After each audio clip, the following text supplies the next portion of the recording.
पिछले 3 दिवस से हम एक अद्भुत श्रृंखला के तहत वेबिनार कम व्याख्यान सीरीज जो है उसका आयोजन कर रहे हैं विभाग की तरफ से।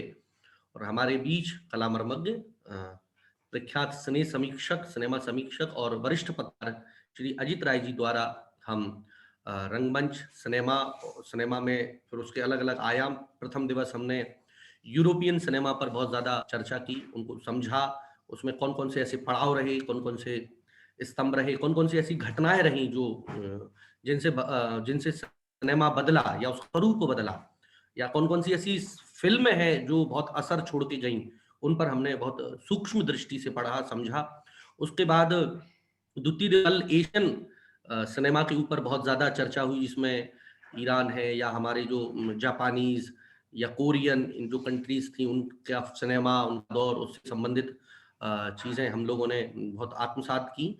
और सर ने जैसा कहा था कि कल हम भारतीय सिनेमा पे करेंगे चर्चा, तो हमारे लिए सौभाग्य है कि हम लोगों ने पाश्चात्य सिनेमा के ऊपर व्याख्यान रखा था, लेकिन उसके साथ-साथ हमें भारतीय सिनेमा का भी आज एक दर्शन प्राप्त होगा। और इसके साथ मैं एक और विनम्र रिक्वेस्ट करता हूँ सर के स्वागत वंदन के साथ कि आज थोड़ी-सी फ़िल्म समीक्षा के भी कुछ आप बिंदु अंत में बता दीजिएगा, कुछ बच्चों की जिज्ञासाएँ थी।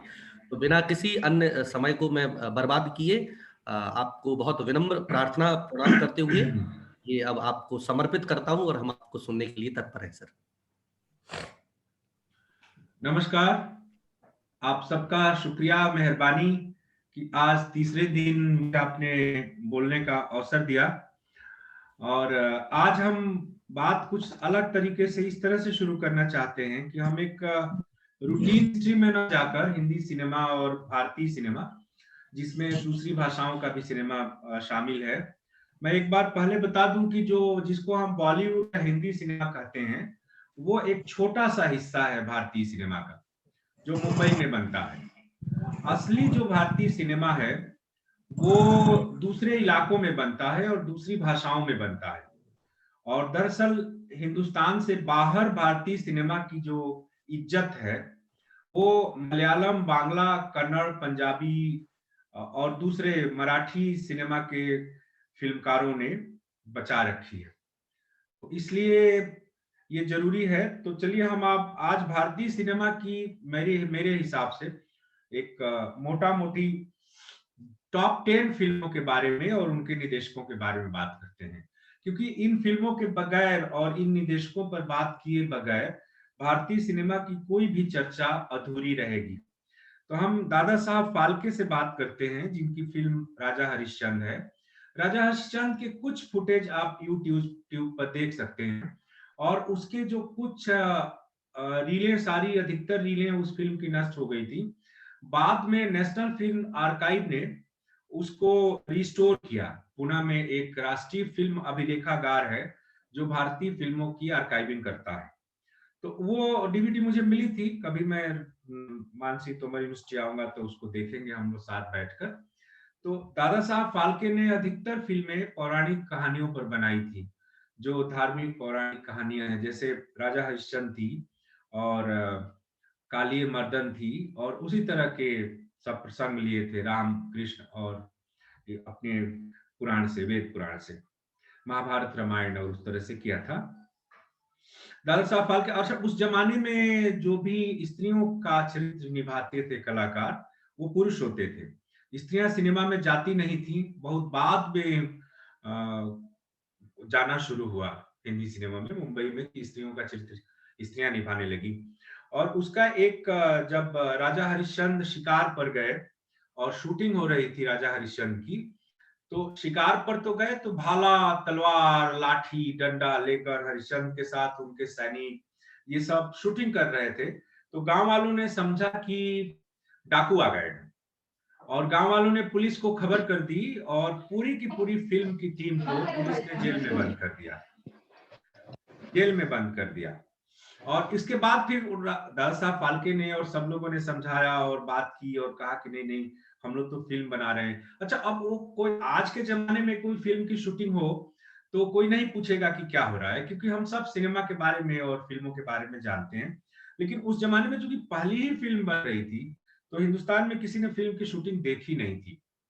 और एक दृश्य में जब रोहिताश्व को सांप काट लेता है और रोहिताश्व मूर्छित हो जाते हैं, आपको पता है कि वो सारी कहानी राजा हरिश्चंद्र की, तो उसमें इतनी गर्मी पड़ रही थी उस जमाने में, और दादा साहब फाल्के का खुद अपना बेटा था जो रोहिताश्व का रोल कर रहा था, और वो गर्मी से सचमुच का बेहोश हो गया।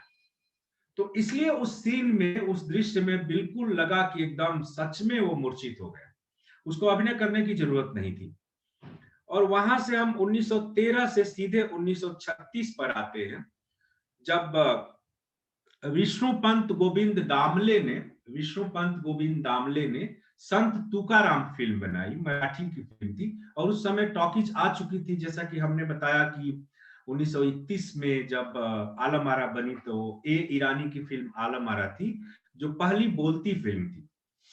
और आप देखिए कि जो तब तक भी हमारे भारतीय सिनेमा का चरित्र उतना व्यवसायिक और उतना फूहड़ नहीं हुआ था, और उस समय भी संत तुकाराम कितने महान कवि और संत थे महाराष्ट्र के, और उसमें कुछ स्पेशल इफेक्ट्स थे, जैसे कि संत तुकाराम सशरीर स्वर्ग स्वर्ग जाते हैं, और उसमें कई चमत्कार दिखाए गए थे, और जो कि उस जमाने के लिए एक नई बात थी। और मैंने बताया भी था कि वेनिस इंटरनेशनल फिल्म फेस्टिवल 1936 में शुरू हुआ और संत तुकाराम को बेस्ट फीचर फिल्म का अवार्ड मिला। अब आप वहां से ठीक हम जंप करते हैं थोड़ा सा और आगे, और पाथेर पांचाली पर आते हैं 1955, 1955।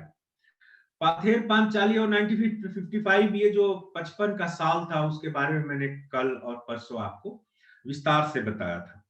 पाथेर पांचाली विभूति भूषण बंदोपाध्याय बांग्ला के बहुत बड़े साहित्यकार थे, जिनके उपन्यास पर बनी थी, और ये 3 खंडों में बनी थी, जिसको अपू ट्रायोलॉजी कहते हैं। अपू त्रयी, अपू इसलिए कि जो पाथेर पांचाली का जो सबसे प्यारा चरित्र है, और शायद विश्व सिनेमा के इतिहास में उतना प्यारा चरित्र बहुत कम होगा, जो सत्यजीत राय की फिल्म में अपू आया था।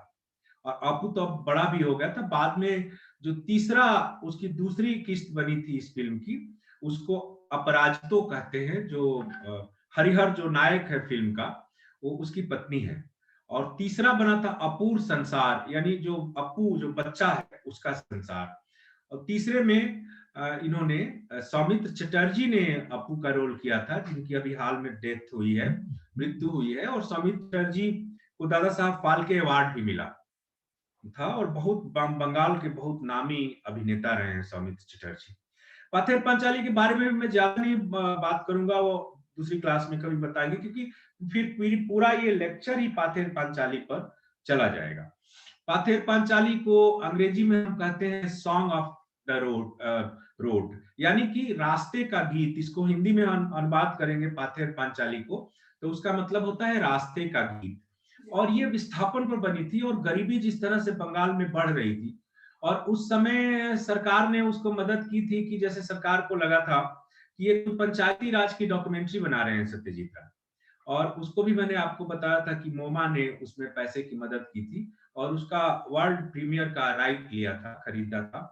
और ये अच्छा हुआ कि मोमा में उस फिल्म का वर्ल्ड प्रीमियर हुआ, फिर वो कान फिल्म फेस्टिवल में गई, और उसी फिल्म के कारण सत्यजीत राय महान हुए और दुनिया भर में जाने गए। आज आप विश्व के जितने भी देशों में जाएंगे, फिल्म फेस्टिवल में जाएंगे और इंडियन सिनेमा के बारे में बात करेंगे, तो सब केवल सत्यजीत राय का नाम लेंगे। सत्यजीत राय के बाद जो दूसरा नाम इस समय यूरोप और अमेरिका में लिया जाता है, उसका नाम है अनुराग कश्यप का नाम लिया जाता है। तो सत्यजीत राय ने बहुत बड़ा इम्पैक्ट छोड़ा था सिनेमा पर। और जब सत्यजीत राय अस्वस्थ हो गए थे, हॉस्पिटलाइज थे, और ये जानकर आपको खुशी होगी, कम से कम हिमांशु द्विवेदी की जानकारी के लिए बता दूं कि गिरजा शंकर भैया अपने जो हैं, वो उन दिनों देश बंधु अखबार में स्पेशल करेस्पॉन्डेंट थे रायपुर में, और सत्यजीत राय के असिस्टेंट थे गिरजा शंकर जी। और सत्यजीत राय ने प्रेमचंद की कहानी सदगति पर जब रायपुर में फिल्म शूट की थी छत्तीसगढ़ में, ओमपुरी, शबाना आजमी, मोहन अगाशे, इन सबको लेकर 1970 के आसपास की बात होगी, तो या उससे भी आगे। तो उस समय गिरजा शंकर जी ही सत्यजीत राय के असिस्टेंट थे, और गिरजा शंकर जी ही एक तरह से स्थानीय गाइड का काम कर रहे थे उनके लिए। और सत्यजीत राय के घर के दरवाजे गिरजा शंकर जी के लिए हमेशा खुले रहे। ऐसे उनसे मिलना बहुत मुश्किल था। और यहाँ एक बात और मैं अपने नए नौजवान दोस्तों को बता दूं कि सत्यजीत राय को लाइफ टाइम ऑस्कर अवार्ड मिला था, और उसके लिए अमेरिका के लॉस एंजल्स से, हॉलीवुड से ऑस्कर की टीम आई थी कोलकाता, और उन्होंने सत्यजीत राय को कोलकाता में आकर लाइफ टाइम ऑस्कर अवार्ड दिया था। तो बंगाल में सत्यजीत राय की बहुत बड़ी लिगेसी है, बहुत बड़ी उनकी विरासत है।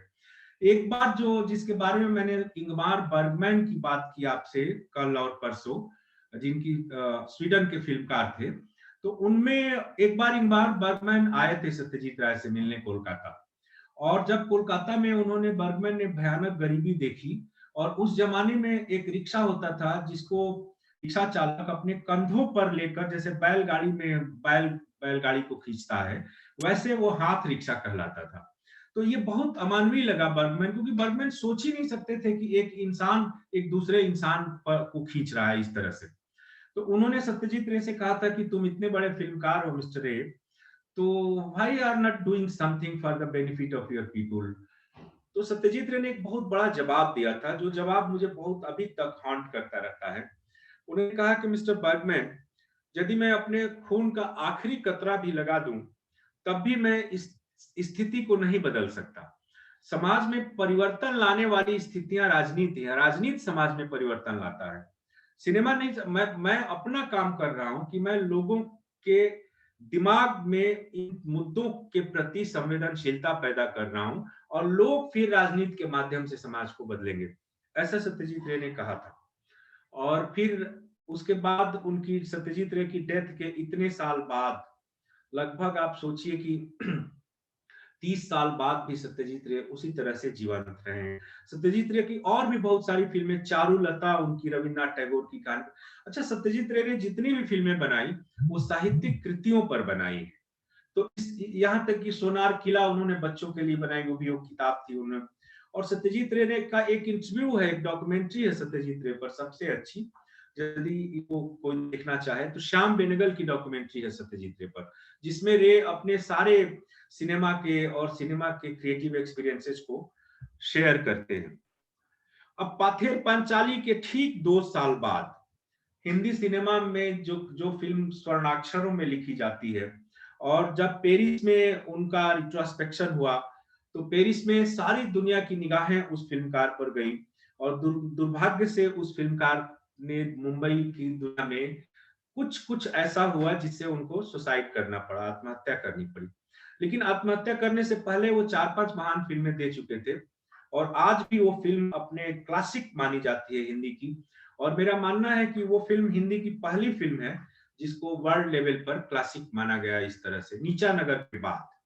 नीचा नगर की चर्चा मैंने इसलिए छोड़ दी कि नीचा नगर के बारे में मैं आपको बता चुका हूं, चेतन आनंद और नीचा नगर, जो 1946 की फिल्म थी। इस फिल्म का नाम है प्यासा, और इसके निर्माता और इसके निदेशक थे गुरुदत्त।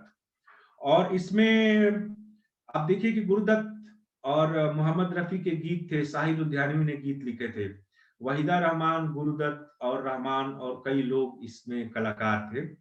और इसके गीत और इसका इमोशनल मेलोड्रामा जिस तरह से शानदार माना गया बाद में, ये दुनिया अगर मिल भी जाए तो क्या हो, या उसका इसका वो गीत याद कीजिए कि कहाँ है कहाँ है कहाँ है, जिन्हें हिंद पर नाज है वो कहाँ है। तो उस तरह से और कई गीत प्यासा के बहुत चर्चित हुए, और मोहम्मद रफी ने अपनी जान लगा दी थी उनको गाने के लिए। आज भी वो गीत जब आप सुनते हैं तो आपको लगता है। और प्यासा एक तरह से आजादी के बाद के उभरते हुए भारत में आजादी के मोह भंग की दास्तान है, और इसका नायक एक कवि है, एक राइटर है, एक कवि है। और क्या क्या होता है वो सब आप जान सकते हैं, उसमें मैं डिटेल में नहीं जाऊंगा।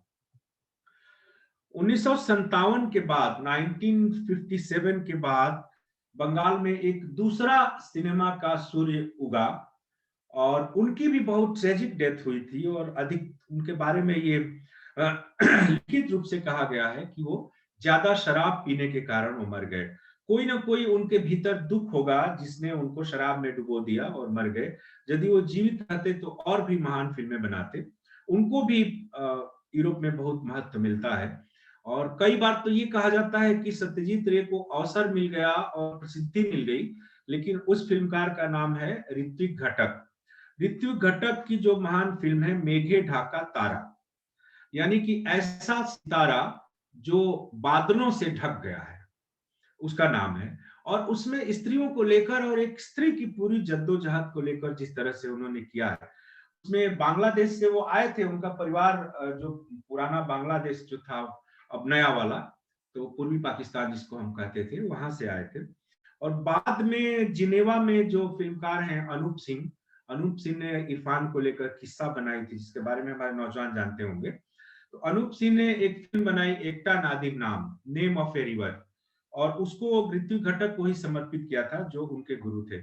और ऋत्विक घटक पुणे के इंडियन ये film and television institute of India Pune में प्रोफेसर थे सिनेमा के। और ऋतु, आप कभी एफटीआई पुणे जाए तो एक बनियन ट्री, एक बरगद का विशाल पेड़ है, और कहा जाता है कि ऋत्विक घटक किसी समस्या को सुलझाने में बहुत उलझ जाते थे, तो वो चुपचाप आकर उस बरगद के पेड़ के नीचे बैठ जाते थे, और अचानक उनको अंदर से एनलाइटमेंट होता था और उस समस्या का निदान हो जाता था। तो उसी तरह जो भी एफटीआई में जो नौजवान फिल्में बनाते हैं और उनको कोई स्क्रिप्ट, कोई लाइन या कोई भी घटना उलझ जाती है कि अब इसके आगे क्या करें, तो वो उस बरगद के पेड़ के नीचे बैठते हैं। मैं भी उस पेड़ के नीचे बैठा हूं, केवल उस परंपरा को फील करने के लिए, अनुभव करने के लिए। और उस पेड़ को आज भी एफटीआई पुणे में सुरक्षित रखा गया है, जिसको लोग विजडम ट्री के नाम से जानते हैं, यानी कि बुद्धि का पेड़, और वो वहां एफटीआई में है। ऋत्विक घटक की मेघे ढाका तारा, और उसमें उन्होंने जूम लेंस का इस्तेमाल किया और बहुत सारी। एक आप देखिए कि हमारे भारतीय समाज में ये 1960 की फिल्म है, और उस समय हमारे भारतीय समाज में कई परिवार ऐसे होते थे जिनकी 4-5 बेटियां हो जाती थी, और बड़ी बेटी को नौकरी करके घर का गुजारा करना होता था। पिता तो 4-5 बेटियों को पैदा करके मुक्त हो जाते थे, लेकिन उसका सारा बोझ या तो बड़ा भाई उठाता था या बड़ी बेटी उठाती थी। इसमें इसकी नायिका, फिल्म की नायिका है, जो एक मास्टरनी का काम करती है, और वो शादी नहीं करती, क्योंकि यदि वो शादी कर लेगी तो वो अपने परिवार का भरण पोषण नहीं कर सकती, अब तो ससुराल चली जाएगी। तो इसलिए कि उसकी बहनें अविवाहित हैं, उसका भाई एक है जो कि लगभग आवारागर्दी कर रहा है, और उसका भाई बहुत, बहन और भाई के प्रेम और बहन और बहन के प्रेम पर उसमें इतने सारे नोट, इसमें शेड्स हैं इस फिल्म में। आप देखिए कि उसका प्रेमी जो कि उस लड़की से प्रेम करता है, और वो लड़की क्या करती है कि तुम यदि मुझसे प्रेम करते हो तो वो मांगती है कि मुझे कुछ दान में दो। तो वो पूछता है कि क्या दान में दूं, तो कहता है तुम मेरी छोटी बहन से शादी कर लो। अब ये इतना इमोशनल सीन था, दृश्य था फिल्म में, जिसमें वो क्या, और वो इतना प्रेम करता है उस मास्टरनी से कि वो शादी करने को राजी हो जाता है। और ऐसी घटनाएं आपने गांव में देखी होगी कि जो बड़ी बहनें हैं वो अपने प्रेम का त्याग करती हैं। और फिल्म आखिरी शुरुआती सीन ही बहुत सिंबॉलिक है कि एक लड़की अपने चप्पल पहनकर पथरीली सड़क पर चल रही है, गिट्टी पड़े हुए हैं, सड़क अभी पक्की नहीं बनी है, और उस पत्थर के टुकड़े से टकराकर उसके फीता जो है हवाई चप्पल का, वो टूट जाता है, और वो फिर फीता चप्पल को उठाकर चलती है। और फिल्म जब खत्म होती है तो हम देखते हैं कि एक दूसरी स्त्री उसी तरह की, उसी पथरीली सड़क पर चल रही है, और उसका भी हवाई चप्पल का फीता टूटता है। यानी कि घटक ये बताना चाहते हैं कि हमारे समाज में जो औरतों की शोषण की, औरतों के शोषण की, और ये शोषण कोई वायलेंस, हिंसा के कारण नहीं है, कोई जमींदार या कोई पुलिस या कोई प्रशासन नहीं शोषण कर रहा है, ये हमारा परिवार जिस तरह से औरतों का शोषण करता है, और वो भी मार पीट कर नहीं करता, वो इमोशनली ब्लैकमेल करके करता है, जिस तरह से औरतों का शोषण हमारा परिवार करता है। उस पर मेघे ढका तारा अद्भुत फिल्म है। बाद में आप देखिए कि उसका भाई है, वो फिल्मों में सिंगर बनना चाहता है। अब जाहिर है कि 1960 के जमाने में कोई आदमी सिनेमा में जाना चाहे तो हमारे मध्यवर्गीय परिवारों में उसको आवारा और फटीचा समझते थे उस जमाने में, कुछ कुछ घरों में आज भी समझते हैं, कहते हैं कि ये बहुत फालतू एरिया है। तो वो लड़का, लड़के को बहन पैसा देती है, उसको पढ़ाती है, और उसको भेज देती है फिल्म इंडस्ट्री में काम करने के लिए, और वो लड़का सक्सेसफुल हो जाता है, उसका भाई। इधर इस लड़की को टीबी हो जाती है। अब 1960 के जमाने में टीबी हो जाना यानी कि मर जाना, उस समय टीबी का इलाज नहीं था। और आप देखिए कि मेघेढा का तारा की हमारी आई का, उसको परिवार, जिस परिवार के लिए उसने सारा जीवन दिया, अपने प्रेमी का त्याग किया, अपने प्रेम को छोड़ा, और जिस परिवार के लिए, जिस भाई के लिए उसने सब कुछ किया, अब जब इसको टीबी हो जाती है, तो आपको पता होगा कि टीबी उस समय संक्रामक बीमारी थी, छूत की बीमारी थी। उसको लोग एक जैसे जानवर को हम अपने घर के बाहर किसी झोपड़ी में रख देते हैं, उस औरत को सारा परिवार उस झोपड़ी में जानवर की तरह रख देता है, और दूर से ही एक प्लेट में खाना फेंक देता है, पानी फेंक देता है। मैं बहुत इमोशनल हो जाता हूँ उस फिल्म के बारे में बात करते हुए।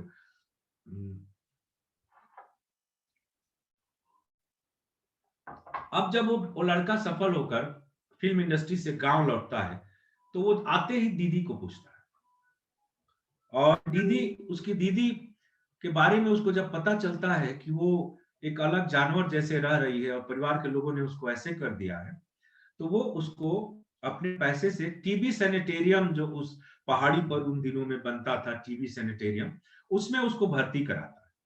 और तब जाकर उस लड़की में जीने की इच्छा जागती है, और वो एक वाक्य बोलती है अपने भाई से, दादा आमी बाचिबो। अब दादा आमी बाचिबो जब वो बोलती है कि भाई भैया मैं बचूंगी, मैं जीना चाहती हूँ, और उसमें ऋत्विक घटक ने कैमरे का ऐसा जूम इस्तेमाल किया है, और ऊंचे ऊंचे पेड़ और पहाड़, धरती, जैसे ऐसा लगता है कि पूरी प्रकृति उस औरत की इस चित्कार और इस जिजीविषा के साथ खड़ी है, और पूरी धरती घूम रही है, पूरी धरती घूमती है, दिखाई देती है, आसमान घूमता हुआ दिखाई देता है। ये मेघेढा का तारा, इतनी सशक्त फिल्म ऋत्विक घटक ने बनाई थी कि आप दंग रह जाते। और ऋतु घटक की बहुत सारी और भी फिल्में हैं, और भी वो सब है। चलिए हम आगे बढ़ते हैं। उसके बाद 1960 के बाद हम सीधे 17 साल आगे बढ़ जाते हैं, 1977 पर आते हैं, और चलते हैं कर्नाटक, बैंगलोर। एक बहुत ही टैलेंटेड फिल्मकार है ये, हमारे दोस्त हैं, और अब तो 70 साल के हो गए हैं। उनका नाम है गिरीश कासरावल्ली। गिरीश कासरावल्ली देश के सबसे बड़े फिल्मकारों में से एक हैं, और उनको अभी तक उनकी 14 फिल्मों को नेशनल अवार्ड मिल चुके हैं। और उनकी जो क्लासिक फिल्म है, जो हमारी सिनेमा के फिल्म स्टडीज में पढ़ाई जाती है, उसका नाम है घट श्राद्ध। और ये अगेन घट श्राद्ध उसी युआर अनंतमूल, जो नोबेल ज्ञानपीठ विजेता साहित्यकार रहे हैं, उनके उपन्यास पर आधारित है। और घट श्राद्ध एक ब्लैक एंड व्हाइट फिल्म है, और वो भी, उसमें भी मैं ज्यादा समय नहीं लूंगा क्योंकि आप उसको पढ़ लेंगे। और उसके बाद 1981 1981 आता है, और जिनको मलयालम चलते हैं केरल, केरल में अडूर गोपाला कृष्णन अभी जीवित हैं। अडूर गोपाला कृष्णन ने बहुत कालजयी फिल्में बनाई हैं, उनको दादा साहब फाल्के अवार्ड मिल चुका है। तो अडूर गोपाल कृष्णन की आखिरी भी 2-3 फिल्में बहुत महत्वपूर्ण है जो देखिए। लेकिन ये एक है एलीपथायम। एलीपथायम का मतलब होता है रैट ट्रैप, मैंने जैसे चूहे को जिस तरह से पकड़ते हैं। और मामूटी, मतलब अडूर गोपाल कृष्णन को श्रेय जाता है कि उन्होंने कावलम नारायण पडिक्कर के थिएटर कंपनी के बहुत सारे कलाकारों को फिल्म स्टार बनाया, जिसमें मोहनलाल, मामूटी, 2 सुपरस्टार वहां के केरल हैं जिनको आप लोग जानते होंगे। एलीपथायम, उसी तरह उनकी फिल्म है विधेयम, और वो गुलामी पर है। उसी तरह उनकी फिल्म है स्वयंवरम। और एक इससे भी पहले, अडूर से पहले मलयालम में बहुत महान फिल्मकार हुए, जिनको जी अरविंदन के नाम से जानते हैं। अरविंदन का कई रेट्रो और कई पुनरावलोकन कई फिल्म फेस्टिवल में हो चुका है, तो उसके बारे में भी आपको नेटवर्क पर सब मिल जाएगा। अब आइए हम चलते हैं 1983। 1983 वह दौर है जब हमारे यहाँ समांतर सिनेमा परवान चढ़ रहा था, जिसको हम आर्ट सिनेमा कहते हैं, मूवमेंट कहते हैं। हालांकि हमारे यहाँ जो पैरेलल सिनेमा जिसकी शुरुआत 1965 में हो चुकी थी, 65-66 में, वो थी इनकी फिल्म बासु भट्टाचार्य की फिल्म तीसरी कसम।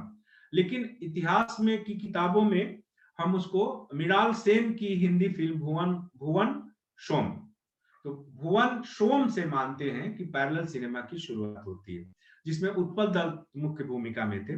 तो 83 की जो सबसे महत्वपूर्ण फिल्म थी, और जो कि अभी इंडियन सिनेमा की हिस्ट्री की बहुत मास्टरपीस फिल्म मानी जाती है, उसका नाम, वो हिंदी फिल्म थी, और उसका नाम था जाने भी दो यारों। जाने भी दो यारों, और इसके निदेशक थे कुंदन शाह। और कुंदन शाह को कोई पैसा वैसा नहीं था उस समय। एफटीआई पुणे से ग्रेजुएट होकर कुंदन शाह निकले थे, और कुंदन साहब हमारे बहुत अच्छे दोस्त थे और हमने इतने समय साथ बिताया। जहां भी हम लोगों ने फिल्म फेस्टिवल की, कुंदन शाह आए, उन्होंने पढ़ाया, सिनेमा पढ़ाया भी, और उनकी भी दुर्भाग्य से 2 साल पहले डेथ हो गई। तो जाने भी दो यारों में ये एक ऐसी फिल्म थी जिससे हिंदी सिनेमा के करीब 30-40 कलाकारों का कैरियर बना। और वो आज जिन जो हमें सुपरस्टार और बहुत बड़े बड़े कलाकार दिखाई देते हैं, उनको पहली बार अच्छे से ब्रेक मिला जाने भी दो यारों में।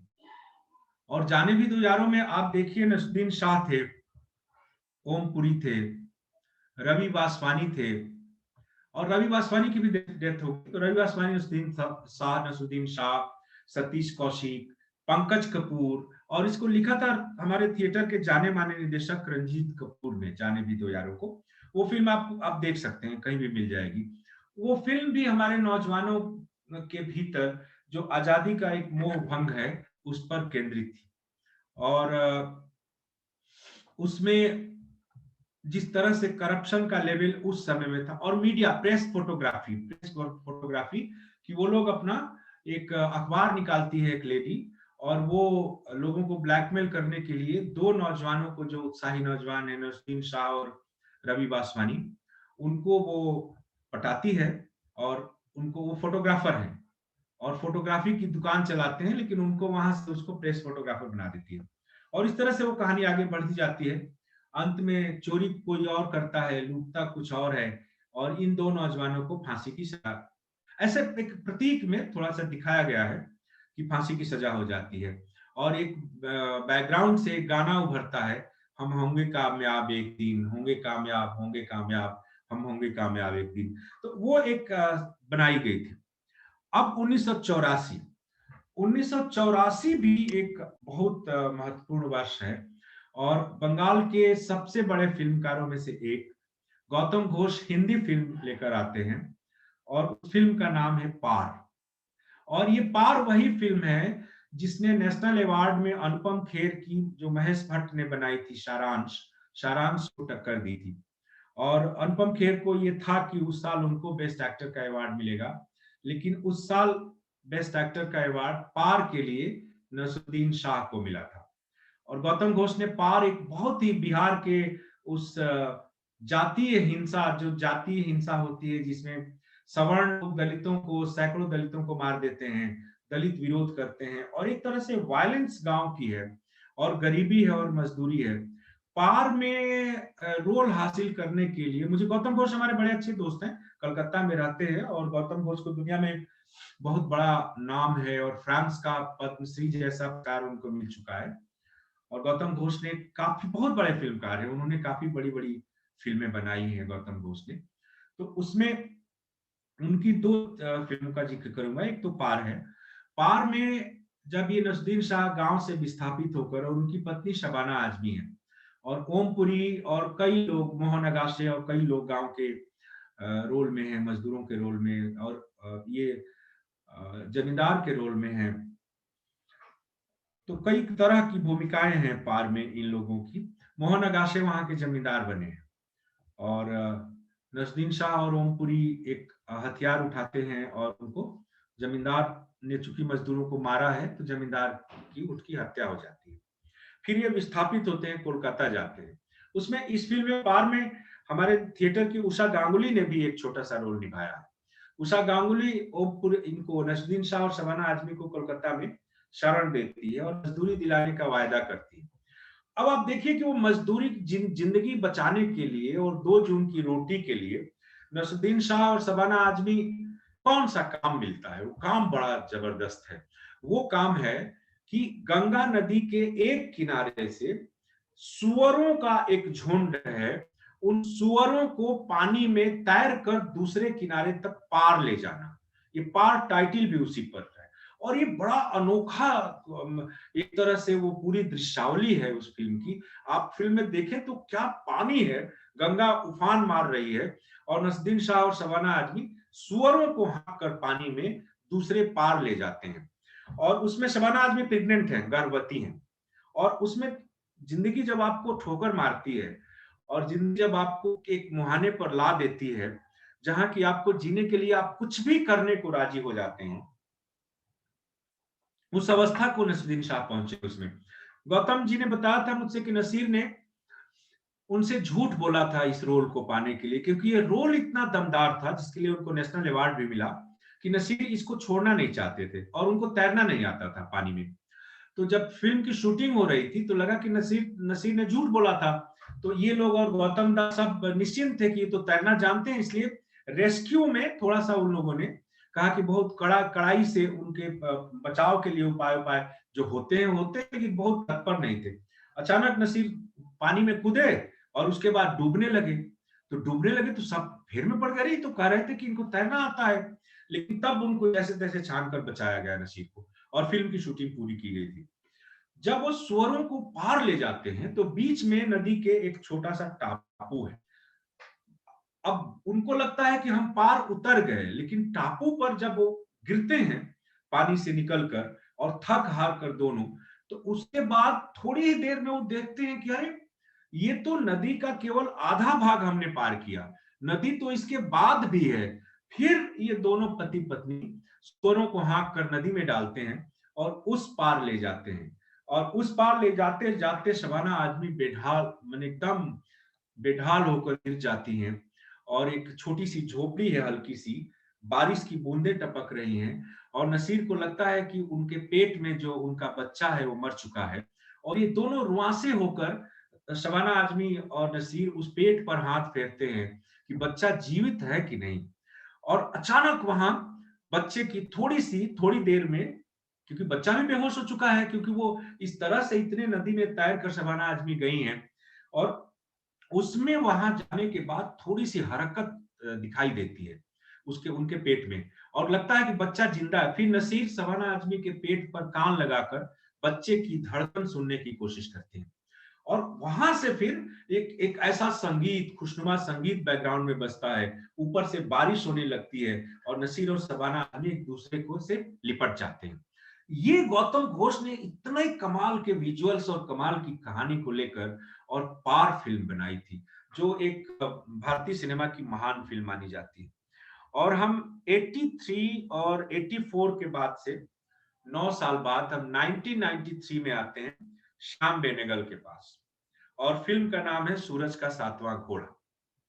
ये सूरज का सातवां घोड़ा जो साहित्य के विद्यार्थी हैं वो जानते होंगे कि ये धर्मवीर भारती जो हिंदी के बहुत बड़े लेखक थे, धर्मयुग के संपादक रहे, कवि रहे, उनकी एक रचना है, उनकी एक कृति है सूरज का सातवां घोड़ा, जिसमें माणिक मुल्ला, उसमें 4-4 कहानियां एक साथ चलती हैं।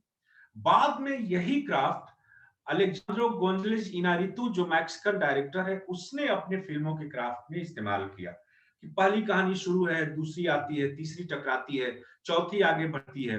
सूरज का सातवां घोड़ा भी हिंदी में है, आप किताब भी पढ़ सकते हैं और फिल्म भी देख सकते हैं। इसमें रजित कपूर ने माणिक मुल्ला का रोल निभाया है, और अमरीश पुरी हैं, और इसमें नीना गुप्ता एक ट्राइबल और एक दलित स्त्री बनी है, बंजारन, और रामगोपाल बजाज का बेटा रिजू बजाज इसमें एक लीड रोल में है। ये 10 फिल्में हैं, और श्याम बेनेगल को भी दादा साहब फाल्के अवार्ड मिला है। श्याम बेनेगल हमारे देश के सबसे बड़े जीवित फिल्मकारों में से एक हैं, और अब तो बहुत उम्र हो गई उनकी, 82 इयर्स की उम्र हो गई, और 82 साल की उम्र में भी श्याम बेनेगल इस समय भारत सरकार और बांग्लादेश की सरकार के लिए शेख मुजीबुर रहमान के जीवन पर एक फिल्म बना रहे हैं इन दिनों।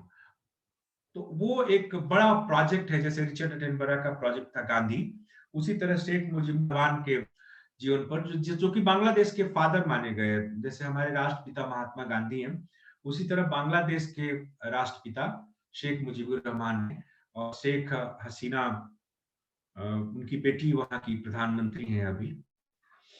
तो इस तरह से श्याम बेनेगल सक्रिय हैं। श्याम बेनेगल की 2-3 फिल्में हैं, कई फिल्में हैं जो कि मास्टरपीस हैं, जिनमें से आप भूमिका को ले सकते हैं, जो स्मिता पाटिल जिसके में थी। लेकिन मुझे जो रस्किन बॉन्ड की किताब पर श्याम बेनेगल ने एक फिल्म बनाई थी जिसका नाम था जुनून। जुनून 1857 के विद्रोह पर बनी थी, जो हमारा पहला स्वाधीनता संग्राम है। और जुनून में भी नसरुद्दीन शाह थे।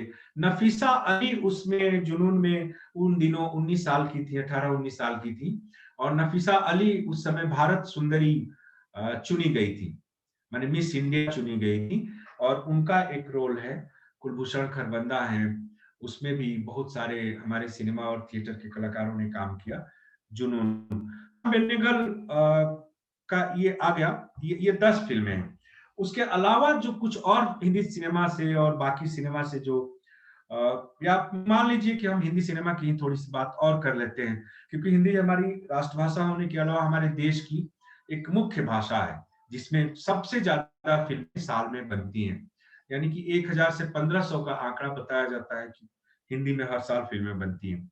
नीचा नगर के बारे में मैंने चेतन आनंद का बता दिया है आपको, उसको रिपीट करने की जरूरत नहीं है। उसके बाद एक बहुत बड़े फिल्मकार हुए जिन्होंने 1953 में फिल्म बनाई दो बीघा जमीन, और उनका नाम था बिमल राय। बिमल राय भारतीय सिनेमा के जो गोल्डन पीरियड है, स्वर्ण युग है, उसके बड़े फिल्मकार माने गए। और दो बीघा जमीन आज जो हम देख रहे हैं कि किसानों की समस्या, किसान आत्महत्याएं कर रहे हैं पिछले 10 सालों से, उस जमाने में आप सोचिए कि 1953 में देश आजाद ही हुआ था। फिर बलराज साहनी ने उसमें कमाल का रोल निभाया है दो बीघा जमीन में।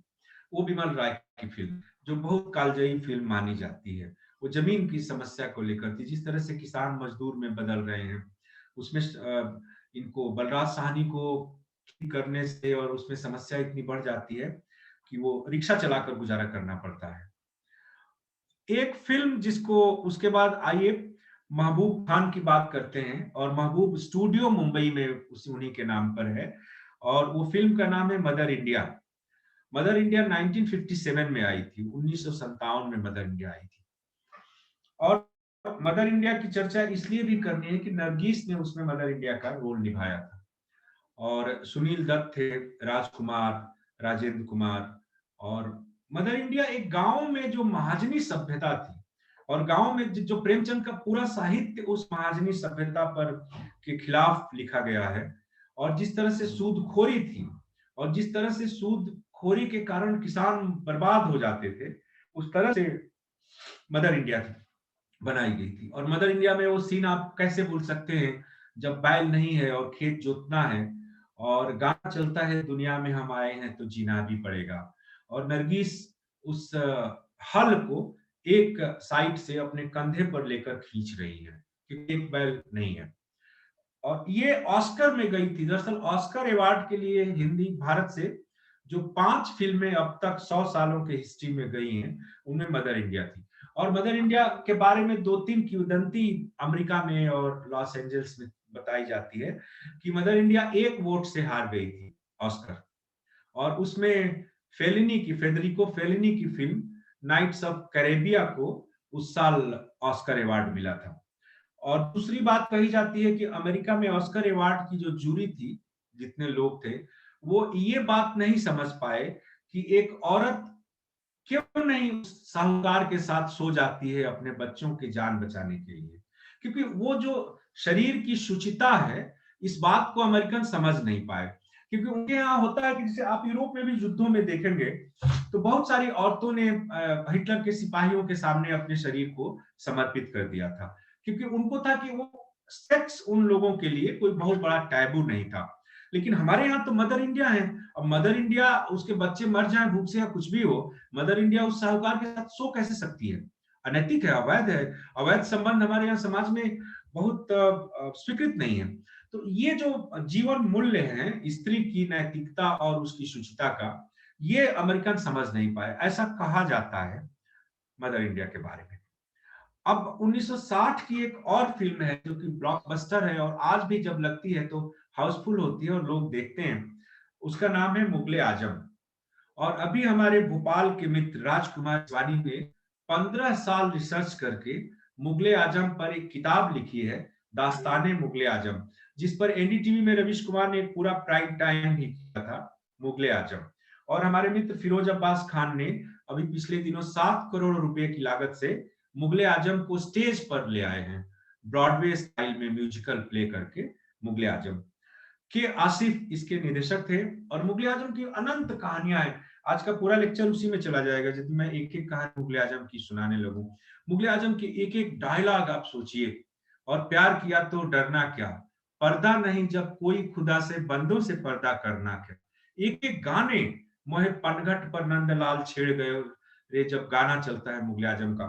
और मुगले आजम में जो वो तानसेन, और उस जमाने में तानसेन की आवाज में बड़े गुलाम अली, कहते हैं बड़े अमीर खान साहब ने गाया था, और मधुबाला जो कि नूरजहां के रोल में थी, और ये दिलीप कुमार, पृथ्वीराज कपूर। मैंने उसके बाद से तो, मुगले आजम के आने के बाद से तो हिस्ट्री में जब भी अकबर की चर्चा होती है तो पृथ्वीराज कपूर का चेहरा सामने आता है। तुम हिंदुस्तान के तख्त पर एक लौंडिया को नचाना चाहते हो, और एक तरह से जो मेलोड्रामेटिक डायलॉग्स, मैंने हाइट ऑफ मेलोड्रामेटिक सेंटेंस जिसमें कहते हैं डायलॉग थे उस फिल्म में।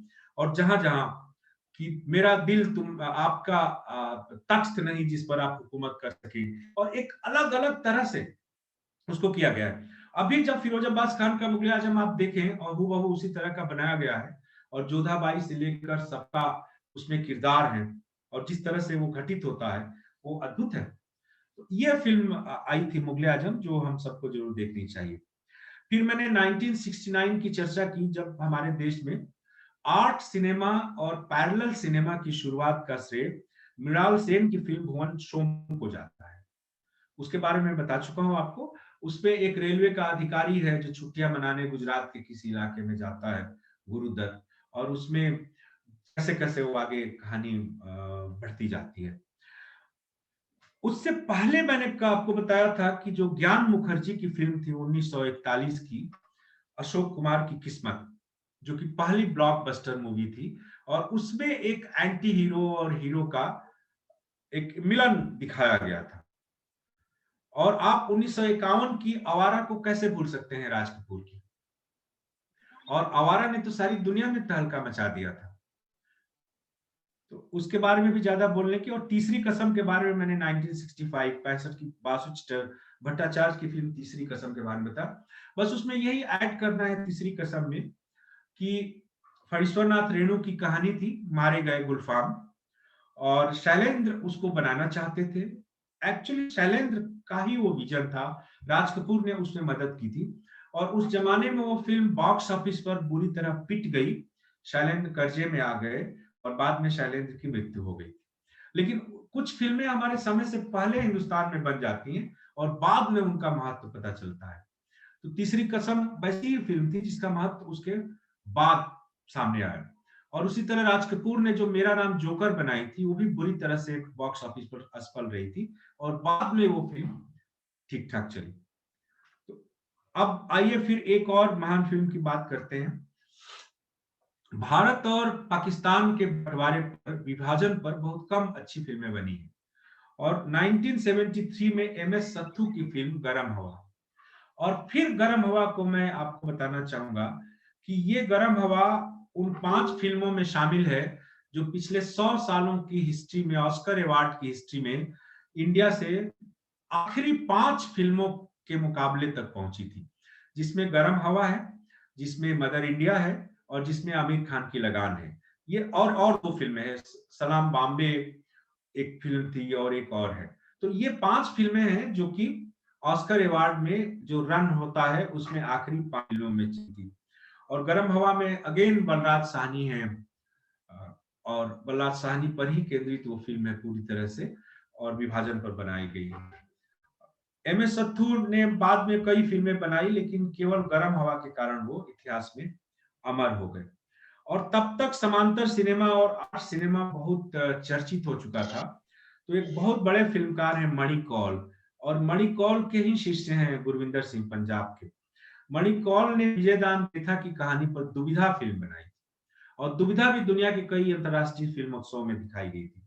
मणिकौल की एक फिल्म है उसकी रोटी, और मणिकौल ने एक और फिल्म बनाई थी विनोद कुमार शुक्ल के की कहानी पर, कहानी न कहे उसको उपन्यास कहें, नौकर की कमीज, और बहुत सारी फिल्में मणि कौल ने बनाई थी, लेकिन उनकी फिल्में टोटली आर्ट जानरा की फिल्म होती हैं, जिसको बहुत धीरे धीरे स्लो पेस में आप उसको होम्योपैथी की मेडिसिन की तरह फील करेंगे, तब उसका आनंद आता है। उसके बाद आता है एक और फिल्म जिसको शुरू शुरू में एकेडमिक्स में शामिल नहीं किया गया और उनको केवल कमर्शियल माना गया। उस फिल्म का नाम है शोले, 1975, रमेश सिप्पी। शोले फिल्म ने इतिहास रचा था और शोले फिल्म आप में से हर किसी ने देखा होगा, हर जगह कभी न कभी अभी टेलीविजन पर वो आती है। और शोले फिल्म अपने डायलॉग के कारण मशहूर हुई थी। जैसे गब्बर सिंह जैसा कैरेक्टर पहली बार शोले फिल्म में आता है और गब्बर सिंह की एंट्री कैसे होती है आप देखिए कि वो चट्टानों पर चल रहा है, उसके एक जूते हैं और सबसे पहले कैमरा गब्बर सिंह के जूतों को फोकस करता है और वो उसके हाथ में एक बेल्ट है और वो पूछता कितने आदमी थे। और उसी तरह से बसंती, हेमा मालिनी, उसी तरह से धर्मेंद्र, अमिताभ बच्चन, संजीव कुमार, ठाकुर। ठाकुर ना तो ठाकुर का होता है कि ठाकुर झुक नहीं सकता, न तो टूट सकता है न झुक सकता है, ठाकुर मर सकता है। और उस तरह से आप देखिए ट्रेन की डकैती और कहां से, जिसको सेवन समुराई से प्रेरित जिसको माना गया। और सेवन समुराई और शोले में एक फर्क यह है कि सेवन समुराई में जो प्रेम है वो अधूरा छूट जाता है। वह लड़की गांव से निकलने का साहस नहीं करती और वो आखिरी समुराई जो 18 साल का लड़का है, वो सिर झुकाए निराश होकर एक अलक्षित गंतव्य की तरफ जाता हुआ दिखाई देता है आखिरी सीन में।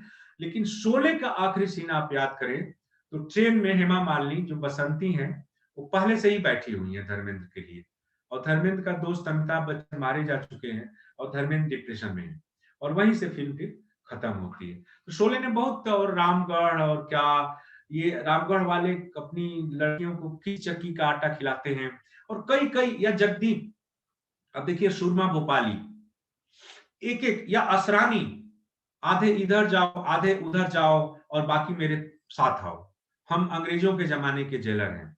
तो आप देखिए शोले की ये विशेषता, या एके हंगल, पूछूंगा आज खुदा से, नहीं इतना सन्नाटा क्यों है भाई, या वो कहते हैं कि पूछूंगा आज खुदा से कि यहाँ शहीद होने के लिए मुझे और बच्चे क्यों नहीं दिए।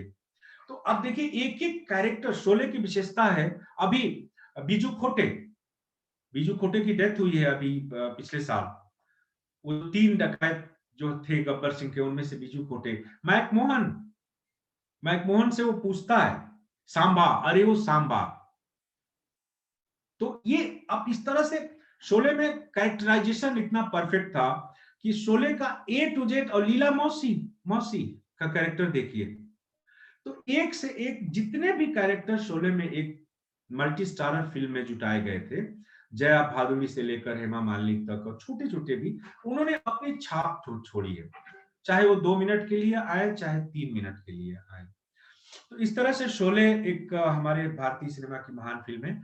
आदि रमेश सिंह ने और भी बहुत सारी, शोले 5 साल तक चली थी, ऐसा बताते हैं कि मुंबई के मराठा मंदिर सिनेमा हॉल में, जो कि मुंबई सेंट्रल के पास पड़ता है, वहां शोले लगातार 5 साल तक चली थी। और जब उसके बाद रमेश सिप्पी ने शान बनाई थी, तो शान उस सिनेमा हॉल से शोले उतरी और शान को उसमें लगाया गया। और जो आर्ट सिनेमा की सबसे ज्यादा पैसा कमाने वाली फिल्म हिंदुस्तान के सिनेमा में है, वो है 1983 में अर्ध सत्य, गोविंद निहलानी की। अर्ध सत्य ने 2-3 काम किया। एक तो ओमपुरी को सुपरस्टार बनाया, और अर्ध सत्य जब सिनेमा हॉल में लगी थी तो बॉक्स ऑफिस पर अर्ध सत्य ने मनमोहन देसाई की अमिताभ बच्चन वाली फिल्म कुली को टक्कर दी थी। एक तरफ कुली और दूसरी तरफ अर्ध सत्य, और अर्ध सत्य ने बॉक्स ऑफिस पर बहुत कमाल किया। और अर्ध सत्य फिल्म की खासियत ये थी कि उसने भारतीय सिनेमा में ये साबित किया कि जो सिनेमा का नायक है, फिल्म का हीरो है, वो केवल चिकना चुपड़ा सुंदर और एक साफ सुथरा गोरा चिट्टा नौजवान ही नहीं हो सकता। कोई भी जिसमें अभिनय की क्षमता है वो फिल्म का नायक हो सकता है। और अर्ध सत्य की सफलता ने हमारे भारतीय सिनेमा में अनेक ऐसे कलाकार दिए जो कि स्टार नहीं थे लेकिन ग्रेट एक्टर थे, और उनके चेहरे के रूप और आकार से उनका निर्धारण नहीं हुआ। आप देखिए उसमें सबसे अभी ताजा नाम मैं बता दूं, सौरभ शुक्ला। सौरभ शुक्ला कैसे दिखते हैं, या आदिल हुसैन कैसे दिखते हैं, या नवाजुद्दीन सिद्दीकी कैसे दिखते हैं, लेकिन ये सब महान अभिनेता हैं। तो ये और भी बहुत सारी फिल्में होंगी। एक और फिल्म का नाम मैं लेना चाहूंगा अंत में, तो मैं बहुत ट्रेंड सेटर फिल्म मानता हूं, 2004 में अनुराग कश्यप की ब्लैक फ्राइडे। ब्लैक फ्राइडे ने इतिहास रचा था। ब्लैक फ्राइडे 3 साल तक कई विवादों के कारण रिलीज होने से रह गई थी, और अनुराग कश्यप ने उसकी लगभग 5000 डीवीडी बनवाई, और यूरोप के जितने भी मार्केट थे, जहां जहां उसके सेंटर्स थे, उन्होंने मुफ्त में उसको फेंक दिया और उन दुकानदारों से कहा आप इसको बेचिए, इसका पैसा मुझे नहीं चाहिए, आप इसका पैसा कमाइए, लेकिन इसको प्रोमिनेंटली डिस्प्ले कीजिए हर जगह। दूसरा काम अनुराग कश्यप ने ये किया कि वर्ल्ड में, दुनिया में सिनेमा के जितने भी सेंटर्स हैं, सीरियस सेंटर हैं, और जितने भी लोग सिनेमा में मैटर करने वाले लोग हैं, द पीपुल हु मैटर्स, और जो लोग ओपिनियन मेकर हैं, उन सब तक ब्लैक फ्राइडे को पहुंचा दिया। और उसके बाद अनुराग कश्यप सुपरस्टार बन गए एक नए सिनेमा का। और अनुराग कश्यप के बारे में एक किंवदंती बॉम्बे में कही जाती थी कि चूंकि उन्होंने बॉम्बे के फिल्म मेकिंग की मोनोपोली को तोड़ा था, तो उन्होंने देश भर के नौजवानों का आह्वान किया कि आप चाहे कहीं से भी हो, आप मुंबई आइए, मैं आपको अपने यहाँ 3 दिन रहने और खाने का इंतजाम करूंगा, और 3 दिन में यदि आपकी किस्मत है तो आप अपना कुछ कर लीजिए। और इस तरह से अनुराग कश्यप ने धड़ाधड़ करीब 150 नौजवानों की फिल्मों को प्रोड्यूस किया और उनको आगे बढ़ाया। और ये लोग नई पीढ़ी के लोग, जिन लोगों ने मिलजुल कर बहुत सारा काम किया, जिसमें और कुछ नाम मैं लूंगा आगे, जैसे सुधीर मिश्रा, हजारों ख्वाहिशें ऐसी। अब बार बार हजारों ख्वाहिशें ऐसी देखिए, और ये सब आर्थिक अभाव में फिल्में बनी। शाइनी आहूजा उसी से एक्टर बने, हजारों ख्वाहिशें ऐसी, के मेनन। और ये आप देखिए कि उसमें जितने भी लोग उसमें आए हैं, पॉलिटिकल ड्रामा था हजारों ख्वाहिशें ऐसी, सुधीर मिश्रा। उसको आप जितनी बार दें, सुधीर मिश्रा ने और भी बहुत सारी फिल्में बनाई, लेकिन हजारों ख्वाहिशें जिस स्तर पर वो चर्चित रही, उस स्तर पर तो कोई और, चित्रांगदा सिंह जैसी एक्ट्रेस उसमें लॉन्च की गई थी, सुधीर मिश्रा। और हैं दिवाकर बनर्जी। दिवाकर बनर्जी की कुछ फिल्में आपने देखी होगी, नए नए न्यू वेब हिंदी सिनेमा जिसको कहा जा रहा है आजकल, ये जोया अख्तर, फरहान अख्तर और विशाल भारद्वाज। मकबूल, मकबूल उनकी क्लासिक फिल्म मानी जाती है विशाल भारद्वाज की। और आप और कई फिल्मकार जो इस समय निकले हैं उस तरह से। नीरज घायवान की तो मसान को कान में 2-2 अवार्ड भी मिला है, और 1946 में नीचा नगर के बाद सीधे 2014 में कान में किसी हिंदी फिल्म को अवार्ड मिला। वो नीरज घायवान अनुराग कश्यप के असिस्टेंट हुआ करते थे। तो इस तरह से ये बड़ी दुनिया है एक तरह से हिंदी सिनेमा की, जो एक नया दृश्य रचती है हमारे सामने। और ये लोग पहले से बेहतर फिल्में बना रहे हैं, इनके पास पहले से लोगों से बेहतर समझ है, और ये लोग कमर्शियल सिनेमा से इनका कोई टकराव नहीं है, इनका विरोध नहीं है। लेकिन ये कमर्शियल सिनेमा को केवल कमर्शियल शर्तों पर ये फिल्में नहीं बनाते, ये अपनी सिनेमाई शर्तों पर फिल्में बनाते हैं, और वो कमर्शियली भी अच्छा खासा कारोबार करती है।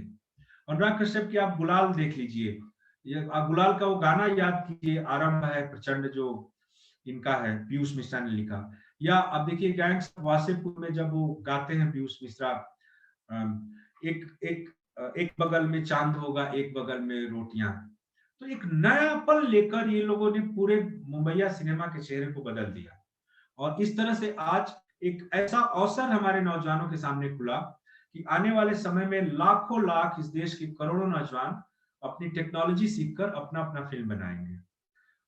तो धन्यवाद, बहुत बहुत शुक्रिया। ये एक हिंदी सिनेमा और भारतीय सिनेमा की संक्षिप्त यात्रा थी। अब आप लोगों में से किसी के कुछ सवाल हो तो उनका स्वागत है। हिमांशु जी। जी सर, बहुत बहुत धन्यवाद सर। हाँ, जिन बच्चों के सवाल हैं वो एक एक करके पूछ सकते हैं। जी। हेलो सर, मेरे कुछ क्वेरीज हैं सर। हाँ पूछिए मेहर। बताइए। सर वो कल मैं पूछ नहीं पाया था क्योंकि क्लास बीच में छोड़ना पड़ा। एक मैं जब फिल्म स्टडीज पढ़ रहा था तो मेरे टीचर थे अमित सर। उन्होंने बताया था कि एक मूवी आई थी जो एडवर्ड मेबरिज ने बनाई थी, the horse in a motion. The horse in a motion जो थी सर, वो कुछ फोटोग्राफ्स को लेके उनको मतलब एक तरह से अराउंड 24 फ्रेम्स पर सेकंड की स्पीड पे उसको चलाया था। एंड कुछ सिनेमा के जो एक्सपर्ट्स हैं वो कहते हैं कि ल्यूमियर ब्रदर्स की जो मूवी थी आपकी, workers coming out of Lumière brothers factory, वो फर्स्ट मूवी थी। तो सर आपके अकॉर्डिंग फर्स्ट ऑफिशियल मूवी कौन सी होगी, the horse in a motion या फिर ल्यूमियर ब्रदर्स की the worker coming out of Lumiere's factory?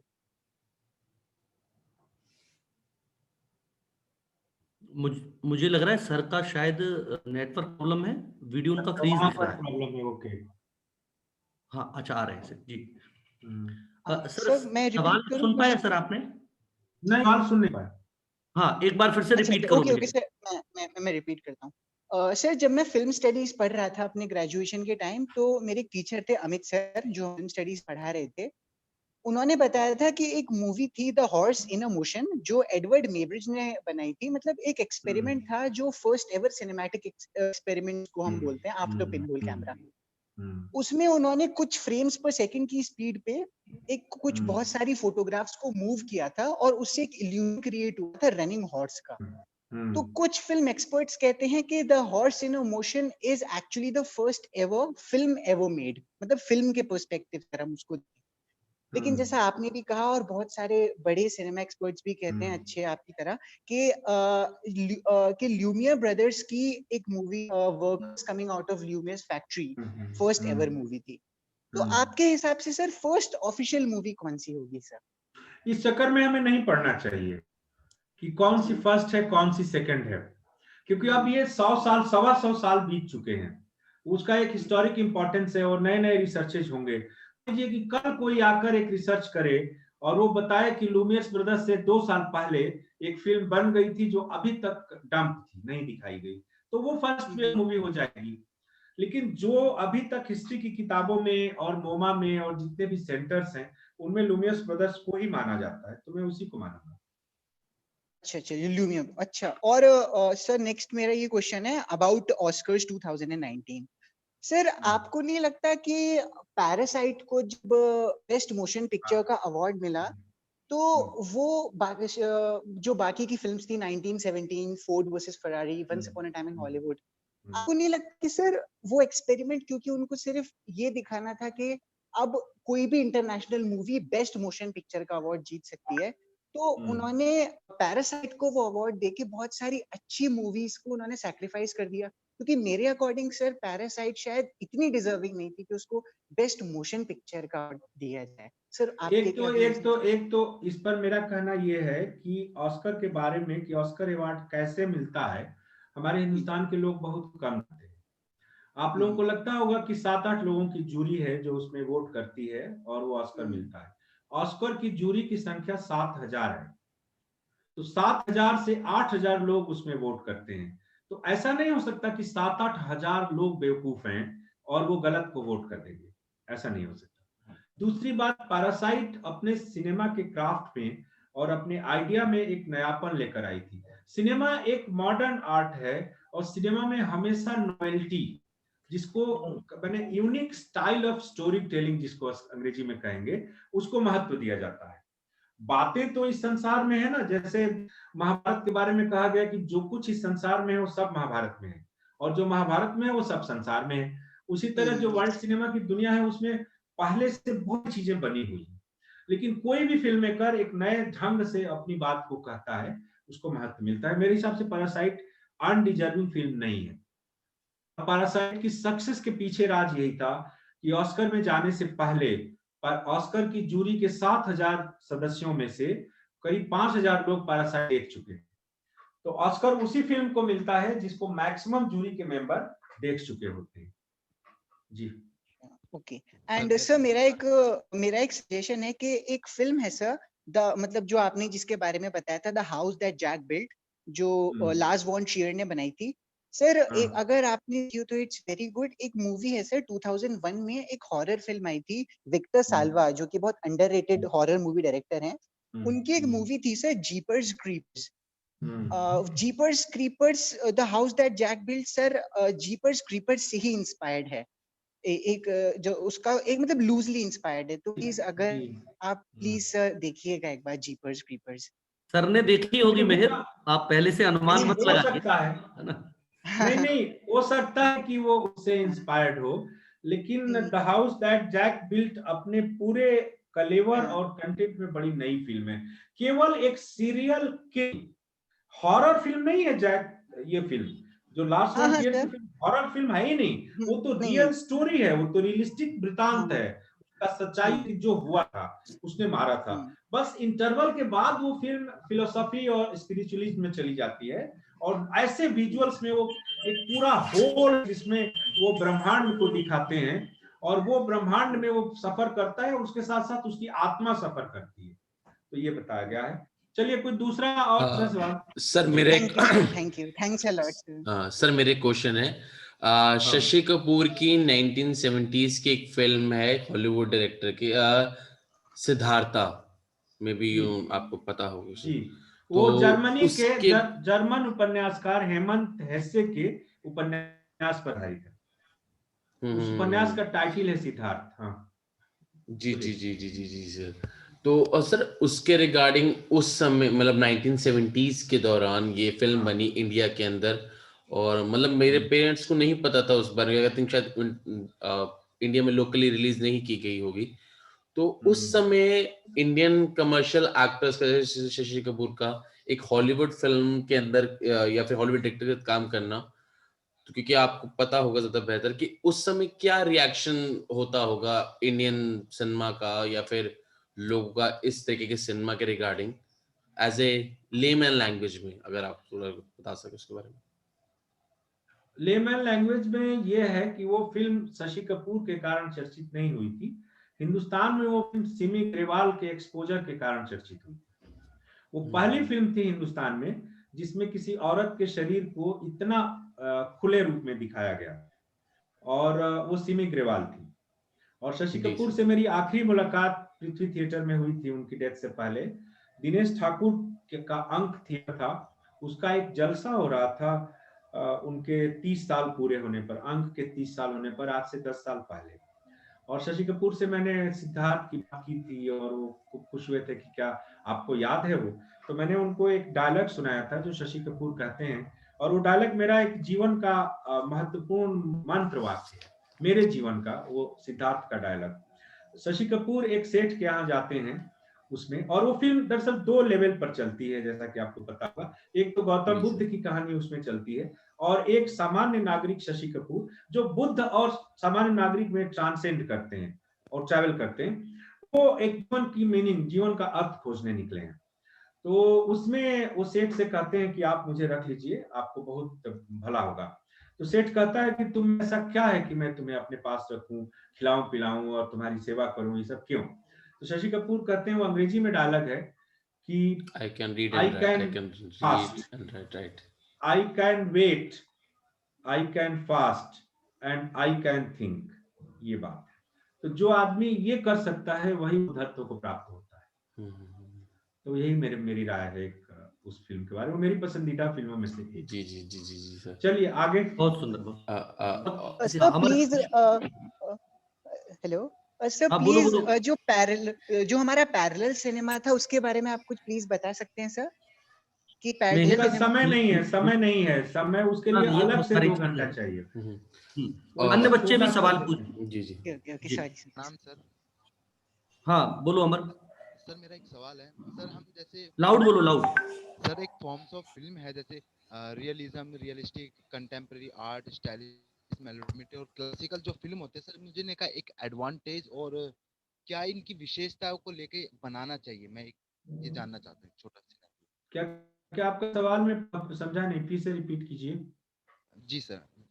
Sir जैसे फॉर्म ऑफ फिल्म है जैसे कुछ रियलिज्म है, रीजनल है, कंटेम्पररी है, आर्ट है, मेलोड्रामेटिकल है, स्टाइलाइज है, क्लासिकल है, तो जैसे हम फिल्म मेकिंग में हम जाते हैं तो उनकी एक विशेषता की हर पर्टिकुलर क्षेत्र में एक विशेषता और एडवांटेज में क्या लेके चलनी चाहिए? नयापन, नयापन, हमेशा नयापन, और एक कंसर्न जो ह्यूमन कंसर्न है, दूसरा मैं तो कहता हूँ, यदि आपने वेट लिफ्टिंग का मुकाबला देखा होगा, तो यदि आप 50 किलो के वर्ग में हैं वेट लिफ्टिंग में, और आप यदि 100 किलो वजन उठाएं तो आप मर जाएंगे, आप नहीं उठा पाएंगे। तो जितनी आपकी सामर्थ्य है, जिसमें आप खुलकर प्ले कर सकते हैं, आप वही फॉर्म चुनिए और उसी को कीजिए। सर नमस्कार सर। हाँ हाँ सर मेरा जो लक्ष्य भैया ने सवाल स्टार्टिंग में पूछा कि किसी फिल्म की समीक्षा हमें किस आधार पर करना चाहिए। ये बहुत लंबा विषय है, इस पर 2 मिनट में नहीं बताया जा सकता। प्रैक्टिकल करना होता है और अपने अनुभव से हम सीखते हैं, और अंततः जैसे कि कोई भी समीक्षा इस बात पर निर्भर करती है कि उस कृति को देखने के बाद हम अपने साथ क्या ले जा रहे हैं। तो जो चीज हम ले जा रहे हैं अपनी आत्मा और मन में, जो हमें खुशी प्रदान करती है, उसी को केंद्र में रखकर समीक्षा होती है। जी sir, thank you sir. Sir मेरा सवाल ये है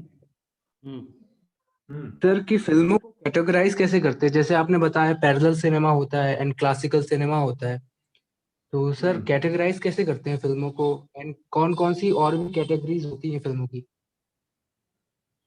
भाई आप औरत और मर्द को कैसे कैटेगराइज करते हैं? औरत औरत है, मर्द मर्द है, तो आपको पता चल जाता है ना कि कौन सी औरत है कौन मर्द है। नहीं, डेफिनेशन क्या है आप बताइए। उसका एक चरित्र होता है ना, और एक अपीयरेंस होता है। अब आखिर स्त्री और पुरुष में भेद आप कैसे करते हैं? इंसान एक इंसान है और उसकी 3 कैटेगरी बनाई गई है। एक है फर्स्ट जेंडर, सेकंड जेंडर और थर्ड जेंडर। तो उसी तरह से सिनेमा में है कि वो उसके अपनी कैरेक्टरिस्टिक्स हैं, जो आपको पढ़ने लिखने और अनुभव से आती है, अचानक नहीं आती। हो सकता है किसी को कोई फिल्म कमर्शियल जानरा की बहुत अच्छी फिल्म क्लासिक लगे, हो सकता है कोई क्लासिक फिल्म कमर्शियल लगे, तो वो थोड़ा सा धीरे धीरे अपने पढ़ने लिखने और विचार से ये आइडिया डेवलप होता है, कैटेगराइजेशन।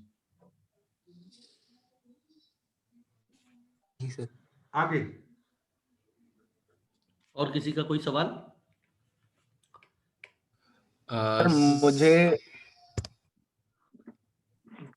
हेलो सर, मुझे थोड़ा 2018 में एक फिल्म आई थी सर, तुम्बाड, राही अनिल बारवे की थी सर वो, तो उस पर आपका थोड़ा रिव्यू चाहिए था मुझे। अभी उसका अवसर नहीं है, उसमें बहुत टाइम चाहिए।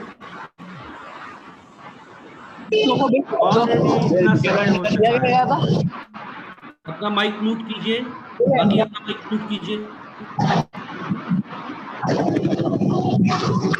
रोहित, किसका माइक खुला हुआ है? ये माइक म्यूट कीजिए या लक्ष्य को रिमूव कीजिए तत्काल। जी देखो, बहुत सारे तुम्बाड एक बहुत अच्छी फिल्म थी, वो सक्सेसफुल भी रही थी, लेकिन अभी विस्तार से उस पर जाने का अवसर नहीं है, क्योंकि फिर 1 घंटा लगेगा उसमें। Hello sir.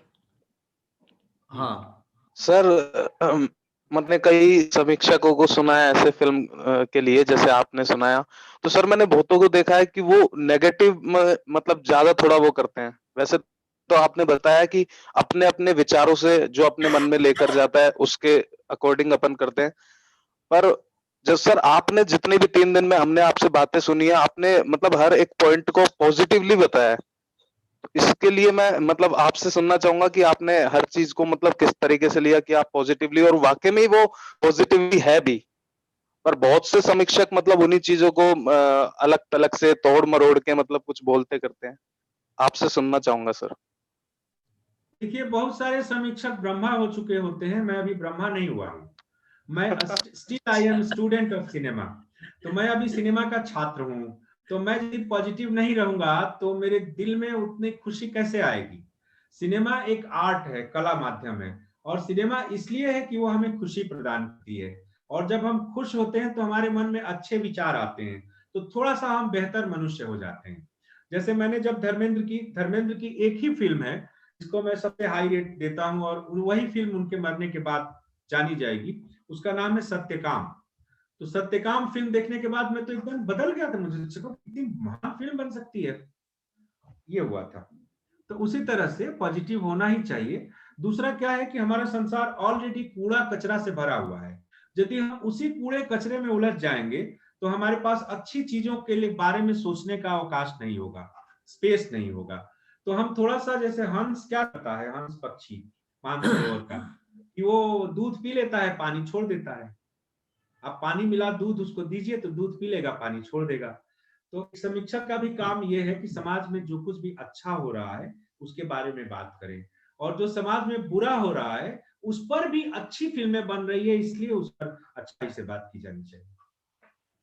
Ji thank you sir. और सर एक लास्ट में कुछ चीज पूछनी है कि जैसे हम सभी के सिलेबस में भी है क्रिटिज्म, तो क्रिटिज्म और समीक्षा हम मतलब एज ए आपके कि किस बिंदुओं पर करें एज एन एकेडमिकली और नॉर्मली भी, अगर आप कुछ पॉइंट सजेस्ट कर सकें लास्ट। अभी नहीं किया जा सकता क्योंकि अभी तो बस केवल अपना विवेक साथ देता है। जी तो सर। मुझे फिल्म समीक्षा एक लंबा विषय है और नाट्य समीक्षा भी लंबा विषय है। उसके कई सेगमेंट्स होते हैं और उसकी एक प्रोसीजर होता है, उसकी एक प्रक्रियाएं होती हैं कि हम कहाँ से शुरू होकर कहाँ तक पहुंचते हैं। उसकी एनालिसिस होती है, उसका कंक्लूजन होता है, जैसे उपसंहार आप करते हैं, हाइपोथेसिस क्रिएट की जाती है। जैसे मान लीजिए रिसर्च मेथोडोलॉजी में आप कई बिंदुओं से गुजरते हैं, जिसमें पहला होता है हाइपोथेसिस क्रिएट करते हैं, उसके बाद होता है उसकी एनालिसिस करते हैं, उसके बाद डेटा कलेक्शन करते हैं, डेटा कलेक्शन के बाद आप कंक्लूजन पर आते हैं, फिर उपसंहार करते हैं। तो कुल मिला जुला कर एक लंबा प्रोसेस है, इस पर हम विस्तार से कभी बात करेंगे। मैं यहाँ पर सर की बात थोड़ा सा ऐड करता हूँ। वैसे तो अगर देखा जाए तो सर ने गागर में सागर वाला उत्तर आपको दे दिया है। अगर उसका आप थोड़ा सा गौर करें कि फिल्म की जब हम पढ़ते हैं तो क्या आनंदानुभूति लेके जा रहे हैं, अंतिम सुख क्या है, उसके ही माध्यम से फिर रसानुभूति या फिल्म एप्रिसिएशन की या फिल्म जो समीक्षा की बातें होती हैं। खैर इसको हम रखेंगे कंटिन्यू में। और इसके अलावा किसी के सवाल है?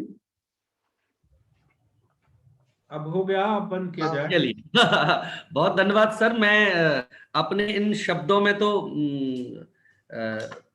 जितना भी बोलूं कम है, लेकिन मैं 2 मिनट और वक्त चाहूंगा आपका, और मैं बच्चों से ही निवेदन करूंगा कि आपका जो भी फीडबैक और पॉजिटिव रहा है वो दो लाइन में बोल के कहिए, उसके बाद मैं आभार प्रदर्शन पर जाऊंगा। प्लीज सभी बच्चे एक एक करके माइक अनम्यूट करके बोल सकते हैं अपना फीडबैक, प्लीज। सर जो भी आपको पॉजिटिव। सबसे पहले तो मैं ये कहूँगा कि लिटरली हैट्स ऑफ है सर के नॉलेज को। मतलब इट्स अनबिलीवेबल सर कि जो आपने चीजें बताई वो इतना डीप में जाकर बताई, एंड सो फैसिनेटिंग के सिनेमा जैसी मतलब सिनेमा एक सर बहुत फैसिनेटिंग आर्ट है, और उसको मतलब ऐसे भी लोग हैं जो इतने उसमें डीपली चले जाते हैं, एंड सो उसके लिए literally hats off to you, and thank you for sir telling us about all these things sir, really sir, thank you, thanks a lot जी। और कोई?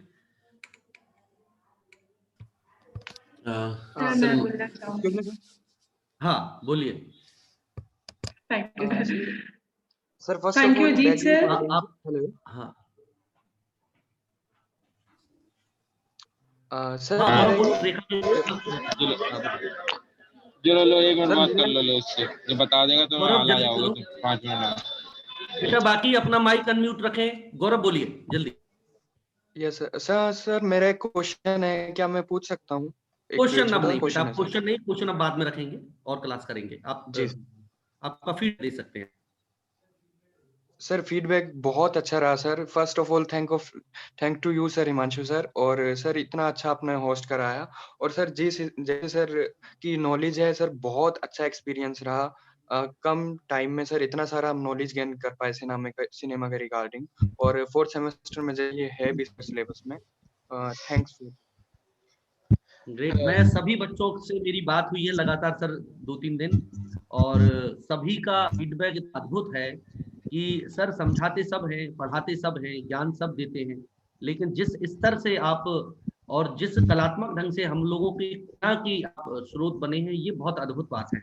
आप ब्रह्मा होते हुए भी ये बात अस्वीकार करते हैं कि अहम ब्रह्मास्मि, मैं नहीं हूँ, मैं ब्रह्मास्मि अहम ब्रह्मास्मि वाली जो बात करते नहीं है, लेकिन हमारे दृष्टि से सच में आप ब्रह्मा हैं और नाट्यशास्त्र और सिनेमा के क्रिएटर हैं। इंसाइक्लोपीडिया हैं, क्योंकि मुझे नहीं लगता ऐसा कोई भी विषय आया या कोई भी प्रश्न आया जिसका प्रत्युत्तर आपके पास नहीं था, जिसका भंडार आपके पास नहीं था, जिसका इंसाइक्लोपीडिया डिटेल आपके पास नहीं थी। अद्भुत सर। मैं तो जितनी बोलूं आनंद की अनुभूति कर रहा हूं कम है, और मैं तो इस क्रम को कंटिन्यू रखूंगा आपके मार्गदर्शन में। हमारे बच्चों के लिए कोर्स और क्लास भी हम आगे कंटिन्यू कर ऑफलाइन माध्यम से। उससे पहले मैं आभार प्रदर्शन भी बच्चों के माध्यम से ही कराना चाह रहा हूं। तो एक बच्ची हमारी जो छात्रा है MPA फाइनल ईयर की, रेखा सिसोदिया, मैं उससे अनुग्रह करता हूं कि वो हम सभी की तरफ से आभार प्रदर्शन करें। थैंक यू हिमांशु सर, मुझे ये अवसर देने के लिए।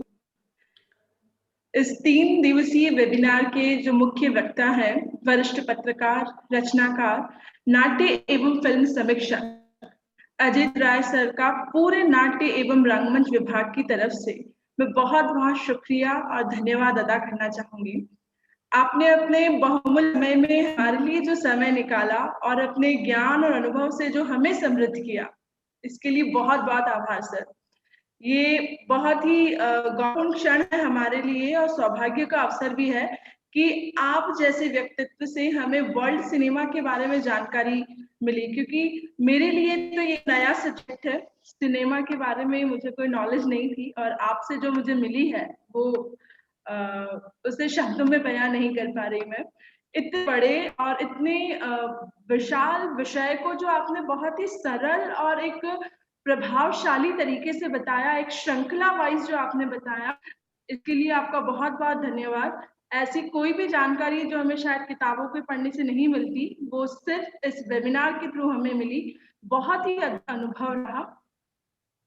और आपको बताना चाहूंगी, बाकी सब लोगों को भी, स्टूडेंट्स को, कि हिमांशु सर ने बहुत कम समय में सर से रिक्वेस्ट की वेबिनार के लिए, और अजीत सर ने कम समय में इस रिक्वेस्ट को एक्सेप्ट किया और हमें वर्ल्ड सिनेमा के अनछुए पहलुओं से परिचित करवाया।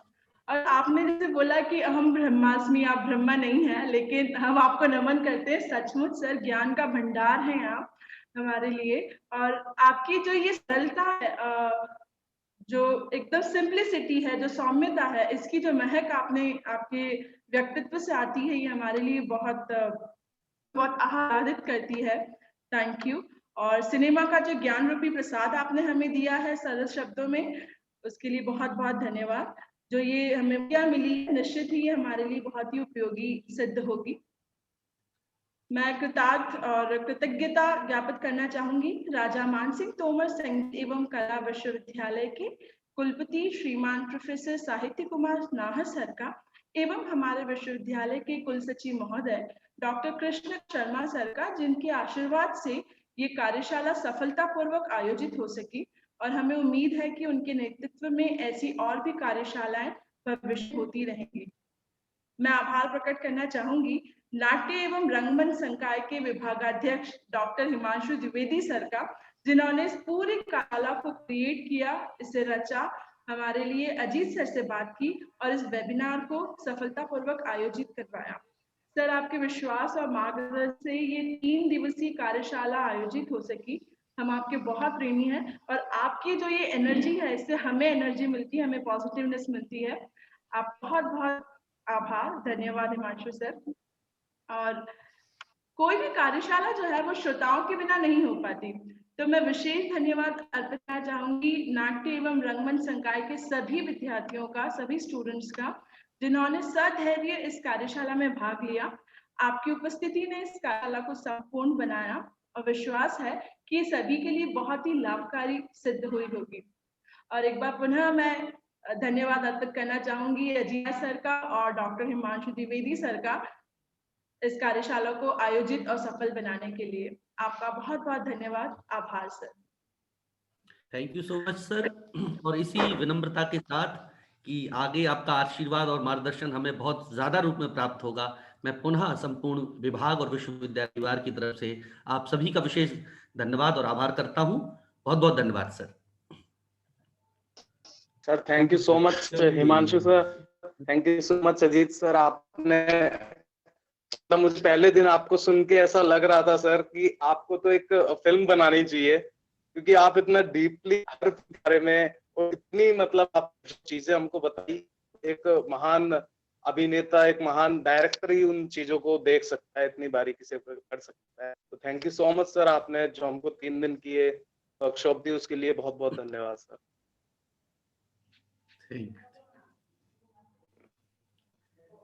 Thank you. चलिए अब हम एक एक करके लीव करेंगे और आप 1-2 मिनट सूचना और सुन लीजिए, शायद सर चले गए। BPA first year, second year and third year और 7th सेमेस्टर, इसकी क्लास डॉक्टर गुलिस्ता और शुभ्रा वर्मा, ये 2 स्कॉलर हैं, ये आपकी क्लास लेंगे और थ्योरी क्लास आपकी ऑनलाइन रहेगी। आप उनसे थ्योरी पेपर कवर कीजिए और डिप्लोमा सर्टिफिकेट की क्लास फैकल्टी दूसरे लेगी, एमपीए की क्लास मैं ले रहा हूँ। इसके अलावा जो भी सूचनाएं आपको होंगी वो आपके व्हाट्सएप ग्रुप पर प्राप्त हो जाएंगी। चलिए आपका पुनः एक बार बहुत बहुत धन्यवाद सभी बच्चों का। हाँ, लक्ष्य का भी और पूरे उनका भी कि जिन्होंने ब्रोशर बनाया और इस मीटिंग को होस्ट किया, मतलब नेट के साथ इस पूरा काम, उसके लिए लक्ष्य का भी धन्यवाद। चलिए सभी का धन्यवाद, शुक्रिया। चलिए कल मिलेंगे अगली क्लास में। Thank you sir. Thank you sir. नमस्ते sir. Thank you sir. College कब से आने? चलिए लीव कीजिए। Thank you sir. Thank you बच्चों। चरण स्पर्श सर।